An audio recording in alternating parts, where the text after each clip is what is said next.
I found something out a couple weeks ago that I thought was really interesting. You've heard of kombucha before, but have you heard of water kefir? So basically, both contain bacteria and both contain yeast, and both are good for the digestive system, but they're two extremely different things that do two extremely different things in your body, and you may need one more than you need the other. So water kefir is a liquid with a little bit of sugar that is fermented for only about 1 to 2 days. You see, usually it's something like coconut water. We're generally looking with water kefir a water with about an 8% sucrose amount. That means less than 10% sugar, so very little amount of sugar. Again, typically talking about something like coconut water. Most of the water kefir you see is going to be made from coconut water. And like I said, it's not fermented for very long. Just a couple of days, just enough to get a little bit of the bacteria and a little bit of the yeast to actually do its thing. Then we've got the more famous kombucha, okay? The kombucha that you know and love, that you see at Whole Foods and you see at the store all the time. That's a little bit different. You see, kombucha is made from black tea that's usually sweetened. And what they do is they add something to it. They add bacteria and they add yeast in the form of what is called a Scoby. And what that stands for is a symbiotic colony of bacteria and yeast.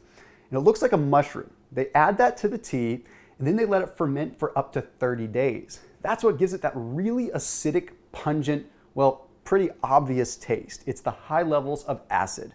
So right out the gate, we see the difference. Water kefir is less acidic, only fermented for a couple of days and not from tea, whereas kombucha is fermented for a longer period of time.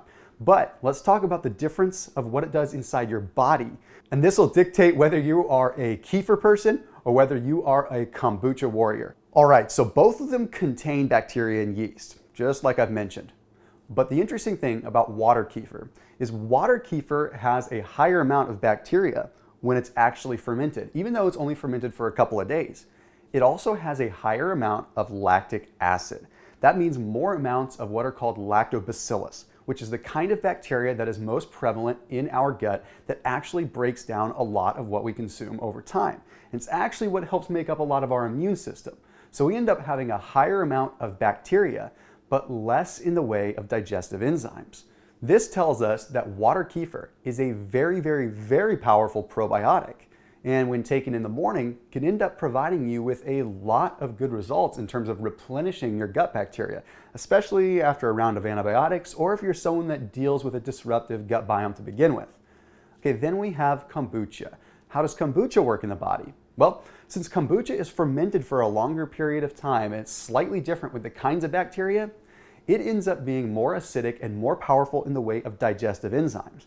But there's actually less bacteria in kombucha that has been fermented for 30 days than there is in water kefir that's only fermented for 1 or 2 days. And it also doesn't have nearly as much in the way of the lactobacillus or the lactic acid, which means that kombucha is really good for breaking down food that's in your system, but it's not quite so good at providing you with the bacteria that you need in order to actually feel so good. But there is a time and a place for each. You see, water kefir is great in the morning when you're trying to restore your gut bacteria and you're trying to make sure you have that gut biome healthy. But kombucha is better later in the day when you're trying to actually digest some of the food that you've consumed and getting the enzymatic activity going. Just bear in mind that a lot of times kombucha has some caffeine in it because it's fermented from tea. Now there's one more thing I want to add to this. And that's the fact that if you suffer from candida, which is sort of a bacterial yeast overgrowth in the upper GI tract, you typically want to avoid kombucha, which is a lot of what people end up doing. A lot of times they end up having kombucha if they have a yeast issue. Don't do that. You actually would want to go with water kefir because it's going to help replenish the good bacteria that can help negate some of the effects.